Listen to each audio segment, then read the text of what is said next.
Ah, vocês têm que saber, por favor. O primeiro. Obrigada, irmãos. Deus abençoe. O segundo é mais difícil. Tolkien. Bom, por que a gente colocou os dois juntos? Porque eu queria falar dos dois e a gente só tinha 10, então o Lucas falou, tá bom, espreme os dois. Na verdade é porque ambos são da área de literatura, ambos são acadêmicos. O Lewis é outro do qual eu passaria horas falando, mas eu vou ser breve porque a maioria de vocês já conhecem, pelo menos já ouviram falar das Crônicas de Nárnia. E aquela frase, creio no cristianismo como creio no sol, não porque eu vejo, mas porque por meio dele eu vejo todas as coisas, que é bem essa ideia da cosmovisão do cristianismo, né? Na verdade, verdadeira, o Lewis é irlandês e o Tolkien nasceu na África do Sul. Eu coloquei Reino Unido porque é onde eles se conhecem, é onde eles passam boa parte da vida deles e onde trabalham. Bom, eu acho que tem muitas coisas da vida dos dois. Do Lewis, a gente tem muito essa área de apologética, né? Depois que ele se converte, ele era um ateu ferrenho e convicto. Quando ele se converte, ele passa a defender o cristianismo. Como ele era muito inteligente, ele começa a defender o cristianismo de forma muito inteligente. Ele sabia falar a língua dos lógicos lá, intelectuais. Então, a gente tem cristianismo puro e simples, que é resultado das palestras que ele deu numa época de guerra. Que até no grupo nosso lá eu falei que eu acho engraçado que numa época de guerra, tá todo mundo triste, precisando ser consolado, você lê aqueles negócios e fala, ou o nível daquele povo era muito alto, ou o consolo veio por meio do Espírito Santo, porque era altamente lógico e racional o que ele escrevia. Não era, vai ficar tudo bem, fiquem calmos, não era nada disso, né? Bom, fora isso, o que eu queria focar é a parte de como eles se tornaram referência na área deles. Eu acho que em todos eles a gente tem isso. Por exemplo, o Kuyper é muito reconhecido na Holanda como político. Eles são reconhecidos, e eu digo reconhecidos não pelos cristãos, porque em geral os cristãos não sabem quem eles são. Mas na área acadêmica, crítica literária, ou ficção científica, ou outras áreas de literatura, eles são muito conhecidos. O Tolkien tem um fã-clube gigantesco, que o pessoal acha super nerd, assim, de saber falar a língua dos elfos, porque ele inventava línguas, era um negócio insano. Mas, assim, essa coisa de, além de você fazer com base na sua visão cristã, você fazer muito bem feito, né? O Tolkien levou 12 anos para escrever O Senhor dos Anéis. 12 anos. E ele ainda queria dar umas ajeitadas. É que o Lewis pegou e falou, pelo amor de Deus, publica do jeito que esse negócio está, senão não vai sair nunca. Eles tinham um grupo de escritores, né, que eles trabalhavam juntos. E eles são defensores dessa área de literatura fantástica, o conto de fadas, coisa que eu amo também. Mas a ideia que eu queria deixar leiam os livros deles, por favor, gente. E que eles realmente foram muito excelentes naquilo que eles fizeram. Se hoje você chega lá numa biblioteca em Oxford e tem lá a área Lewis, o busto de Lewis e tal, não é porque ele era crente. É porque ele era muito bom naquilo que ele fazia. Então eu fico pensando assim, imagina, você vai ver um negócio, nossa, muito bom esse negócio, quem fez? Então, ele era crente. Aqui hoje o pessoal acha que isso é improvável, porque geralmente, não, se é de crente é mais ou menos, né? Meia boca, aqueles filmes, nananã, não sei o quê. Não estou criticando, estou falando que... tanto tempo na igreja que não consegue fazer nada... né? A gente fala que nós cristãos, aí já é uma área mais da cultura, né? A gente se recluiu para o nosso gueto gospel, assim, e aí a gente só sabe produzir coisas, e aí eu vou falar uma coisa que eu... Não, falo isso depois no Malik. Mas a gente só sabe produzir coisas para os próprios cristãos, e eles produziam coisas que são lidas, estudadas. Então o Tolkien, ele inventava línguas, né? Ele inventou toda uma Terra-média e tem a língua mesmo. Esses dias eu escrevi meu nome usando o alfabeto élfico lá. Tem a língua de cada povo do livro. E aí o povo vai estudar a língua que ele criou para escrever uma história. É um negócio muito louco. Então a ideia é, até que ponto a gente se dedica com tal avidez naquilo que a gente faz? E até que ponto alguém um dia vai poder ler uma história que nós escrevemos e ser remetido a valores cristãos como as obras deles? Porque Lewis ainda é mais explícito, mas Tolkien ele não queria mostrar isso, então você lê a história passando por todos os valores morais da fé cristã e não fica sabendo que ele às vezes era cristão. A maioria das pessoas nem sabe disso, né? Acho que tá bom. E, gente, uma coisa que eu acho que vale a gente refletir é que a gente fica falando, a gente fica encantado em falar a biografia desses caras. Mas é importante a gente perceber que alguns deles foram gênios, mas nem todos foram gênios assim, nasceu geninho e por isso fez o que fez. Ou alguns deles, como o Faraday que eu acabei de dizer, o cara nem formação teve. Mas foram caras extremamente comprometidos em fazer com excelência aquilo que Deus deu a eles fazer. Então, muito da nossa mediocridade enquanto igreja cristã não é resultado de falta de possibilidades ou de termos geniozinhos no nosso meio. É falta de comprometimento mesmo. Falta de querer fazer. Né? Falta de suar a camisa. Gastar massa cinzenta. É engraçado que quando você começa a estudar a biografia desse povo, às vezes eu estudo alguns com meus alunos, eles falam, quanta vida triste, né? Eu falo, pois é, mas parece que a vida triste deles conduziu eles para um caráter de, não, eu vou lutar, porque a vida não é para, ai, coitado de mim, né? Ele perdeu a mãe aos 9 anos, estudou, passou a infância quase toda no internato, então é um negócio assim, que a gente precisa mesmo de mais. Esse é seu. Esse ninguém vai saber, tenho certeza. A Carol sabe todos. Quem conhece palavra antiga? Levanta a mão. Eu leio. Isso! Aí, na verdade, a maioria das pessoas que canta a música nunca leu o Huckmacher e aqui, nunca leu, é verdade. Vai conhecer quem é Huckmacher, ó. Isso é Doiver. Isso não é do Doiver que a gente não pôs na lista. Vamos lá, quem foi esse cara que mereceu até uma música do Palavra Antiga? Huckmacher nasceu na Holanda 2 anos depois da morte do Kuyper, em 1922. Todavia, ele se converteu ao cristianismo só em 1942, aos 20 anos de idade, num campo de concentração nazista na Ucrânia. Então, Huckmacher, junto com a família dele, foi levado para um campo de concentração e ali ele conheceu o cristianismo e se converteu. Obviamente, ele saiu do campo, mas não viveu muito, morreu cedo, ainda aos 55 anos de idade. Então, entre o período da sua conversão e a sua morte, passaram um pouco mais de 30 anos. Agora, apesar de ter vivido apenas 30 e poucos anos como cristão e 55 anos como indivíduo, a produção dele, não só científica e acadêmica, mas a influência que ele causou em muitas pessoas à sua volta e do seu convívio, deveriam deixar, mais uma vez, todos nós de queixo caído, ou no mínimo nos fazer refletir sobre como nós temos gasto a nossa vida. Eu vou ler um relatozinho breve da vida dele, que resume melhor do que eu resumiria, e não vai tomar tanto tempo assim. Pouco tempo depois de sua conversão, Huckmacher já era conhecido como uma das vozes mais atuantes no campo de integração entre fé e artes no Ocidente. A grande área de atuação dele, conforme você pode ver ali, é a parte de artes. Então, teoria da arte, história da arte, música, filosofia. Então, essa foi a forte área de atuação e ele foi, creio eu, um dos grandes expoentes no Ocidente dentro dessa área. Voltando à minha citação aqui, seu importante legado é prova incontestável da influência exercida por ele sobre os cristãos de todas as partes do mundo. Seu tempo de vida como cristão foi relativamente curto, porém sua contribuição para o reino de Cristo expressiva.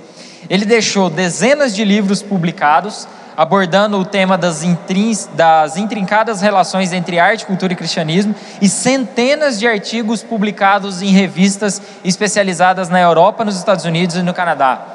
Então, de novo, não foi um cara que produziu boa arte simplesmente para o mundo cristão. Foi um cara que produziu boa arte e foi reconhecido por dezenas de revistas e artigos especializados em todas essas regiões da Europa, Estados Unidos e Canadá. Deixou também vários departamentos de arte estruturados ou em vias de estruturação na Holanda, Estados Unidos e Inglaterra. Então foi um cara que também, pelas universidades pelas quais ele passou, ele deixou departamentos estruturados, com novas visões. Não só isso, também fundou associações de artistas criadas diretamente por ele ou sob sua influência, criou um centro internacional de estudos formado e estabelecido na Holanda e criou uma estação, ou mais de uma estação de rádio, não só no seu país, como também em toda a região ali dos Países Baixos. Porém, além de todas essas criações, o maior legado que ele nos deixou foi um impacto provocado pela vida dele sobre outras vidas. Ele contribuiu para que centenas de artistas e acadêmicos desenvolvessem as suas vocações sob a influência de uma cosmovisão cristã. E aí aqui eu termino a fala sobre o Huckmacher dizendo que você precisa ler Huckmacher, especialmente você que tem interesse na área de artes. Até poucos anos atrás a gente não tinha nada dele traduzido para o português, mas hoje a gente já tem 2 bons livros dele, um que se chama, um fininho, que vale a pena cada segunda leitura, que chama A Arte Não Precisa de Justificativas, e um outro um pouco mais denso, e essa é talvez a maior obra da vida dele, que é A Arte Moderna e a Morte de uma Cultura, onde ele faz uma crítica pesada à arte moderna e a como ela tem um papel... preciso controlar minhas palavras, tomar cuidado, porque eu não sou um crítico de arte, mas como ela tem uma influência... Eu ia dizer essa palavra, mas achei muito pesada, mas como ela tem uma influência bastante negativa na própria cultura, especialmente da Europa, mas também de todo o Ocidente, a partir do começo do século XX. Você agora. Não dá nem para ver, você pode falar que... Vocês podem dizer que é difícil reconhecer, porque não está dando para enxergar direito. O Fernando conhece. Eu acho que você acertou. Acho que esse é o primeiro que está vivo dos que a gente tem falado. É o primeiro que está vivo. Vocês viram que a gente veio traçando uma linha do tempo. Saímos do Kepler, século XVI, viemos andando por uma linha do tempo e agora a gente chega século XX. Alvin Plantinga, um filósofo norte-americano, um filósofo e acadêmico. Plantinga nasceu no ano de 1932. Coisa boa na área de filosofia. Esse reconhecimento dele, eu queria mostrar citando um trechinho da revista que dizia os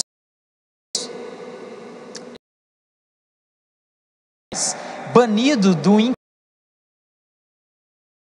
como morto por Nietzsche do mundo. Não é bem assim. Deus está de volta em meio a uma silenciosa revolução do pensamento e da argumentação. Realmente alguém poderia ter previsto há 2 décadas. O mais intrigante é que esse movimento não partiu de teólogos ou cristãos comuns, muitos dos quais sequer jamais aceitariam que Deus estivesse em apuros, mas partiu nitidamente dos círculos intelectuais de filósofos acadêmicos, cujo consenso há muito tinha banido o Todo-Poderoso das discussões mais proveitosas.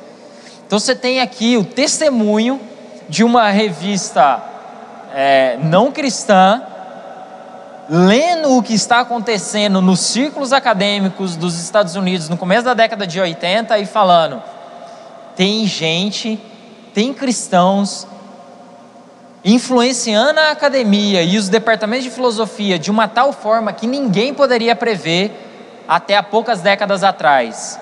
E dentre esses filósofos cristãos, talvez o maior deles seja justamente esse cara aqui, Alvin Plantinga.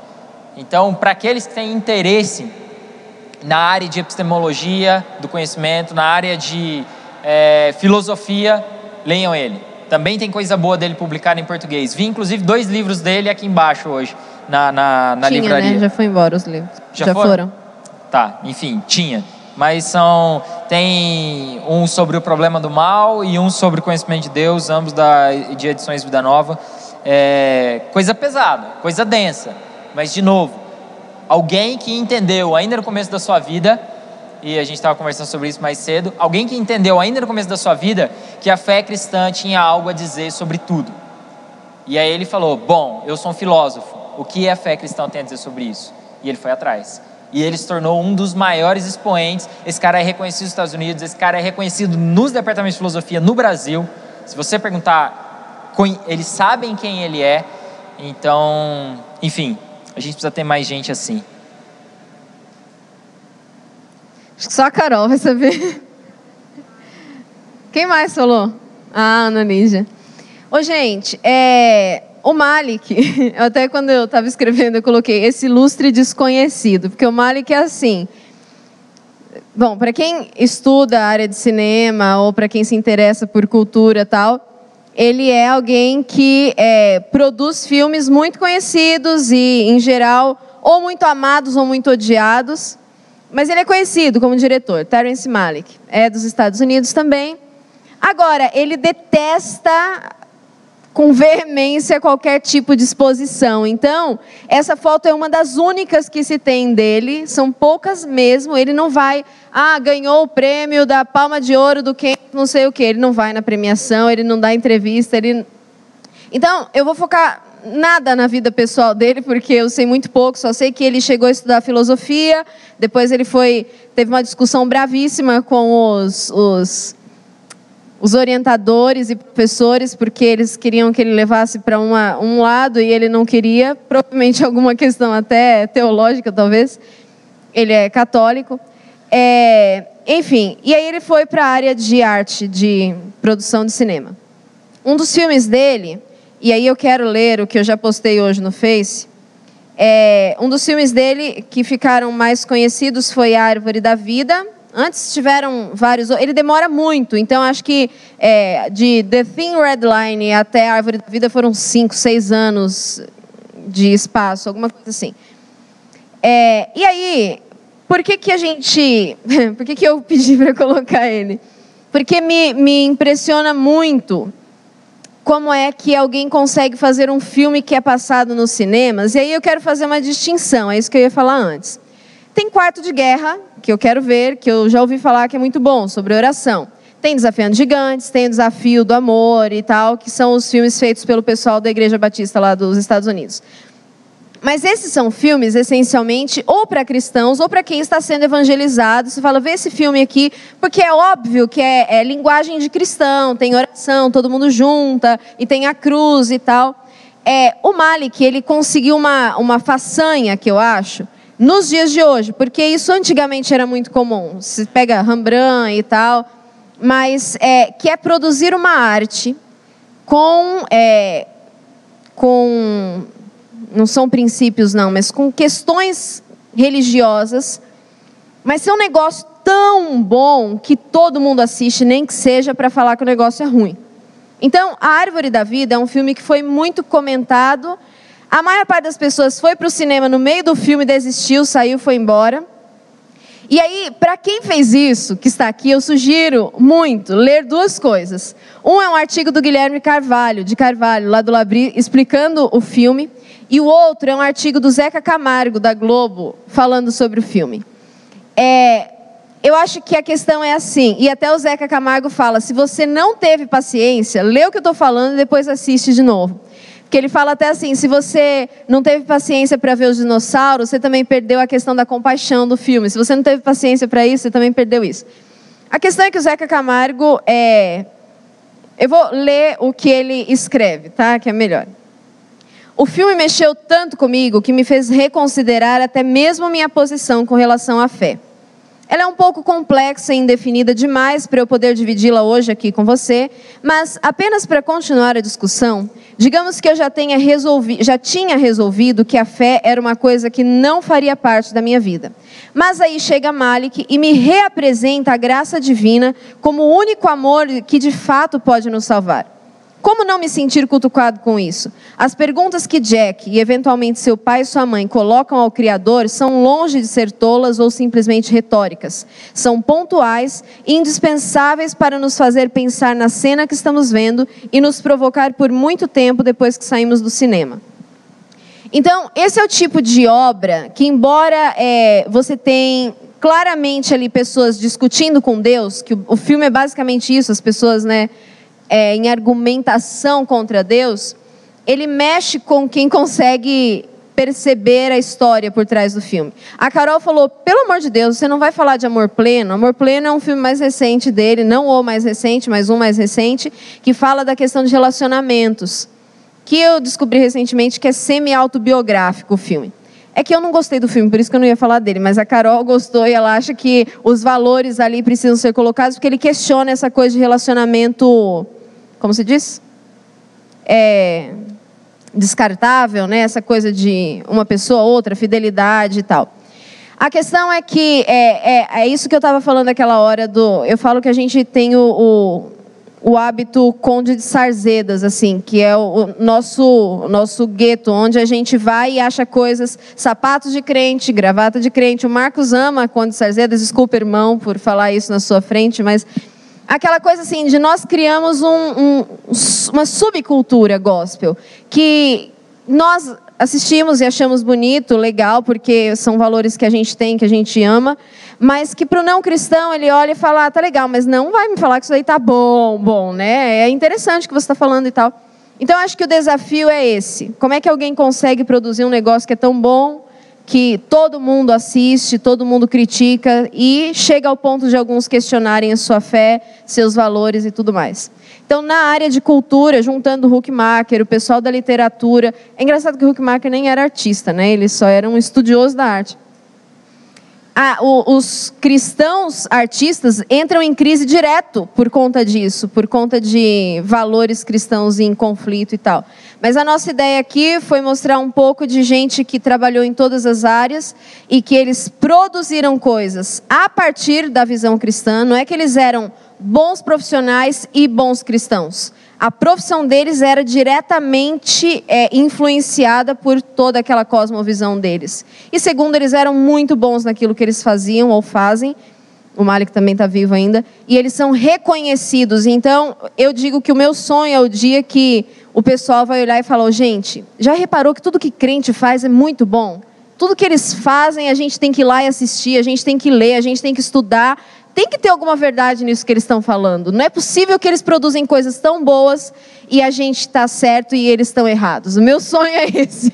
Não sei se vai acontecer só na glória e tal, mas eu acho que o que eles fizeram é o que a gente tem que buscar também.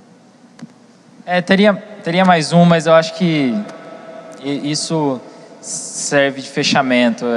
Seria mais um cientista, a gente já abordou alguns. Eu acho que o recado ficou dado de uma forma bastante clara. Vou voltar num dos pontos só que eu toquei. Se a gente hoje está na posição que a gente está, na cultura que a gente vive, não é por falta de exemplo, não é por falta de gente. Afinal, dizem por aí que os evangélicos são 1/3 da população desse país, apesar de que é um fato bastante contestável, mas não é por falta de exemplo, não é por falta de gente, não é por falta de inteligência, mas é, em boa parte, por falta de vergonha na cara. A gente realmente não tem vergonha na cara, a gente canta bem na igreja, a gente escreve bons textos sobre a palavra de Deus, a gente faz até algumas boas produções cinematográficas para os cristãos, a gente faz ciência muitas vezes bem, dá às vezes bom testemunho, mas a gente deixa muito a desejar quando o assunto é mostrar a relevância da nossa fé diante das outras ideologias conflitantes, diante das outras cosmovisões que conflitam com a cosmovisão cristã. Eu tenho as minhas dúvidas se a nossa falta de voz na sociedade é porque a gente não tem convicção suficiente da nossa própria fé. Então eu acho que a mensagem final que eu deixaria seria essa: o quão convicto você está de que a cosmovisão cristã ela te dá uma base para toda a sua vida. Eu digo isso porque por muitos anos eu não tive essa convicção, e isso me jogou para escanteio, e isso me deixou na defensiva, e isso às vezes ainda me deixa na defensiva. Muitas vezes no meu trabalho eu tenho vergonha de brigar com gente que é muito mais graduada que eu, ou debater ideias, brigar no bom sentido, debater ideias com gente que é muito mais graduada que eu, porque eu não tenho uma convicção suficiente de que o evangelho realmente é uma base, é uma estrutura a partir da qual eu posso compreender todas as coisas.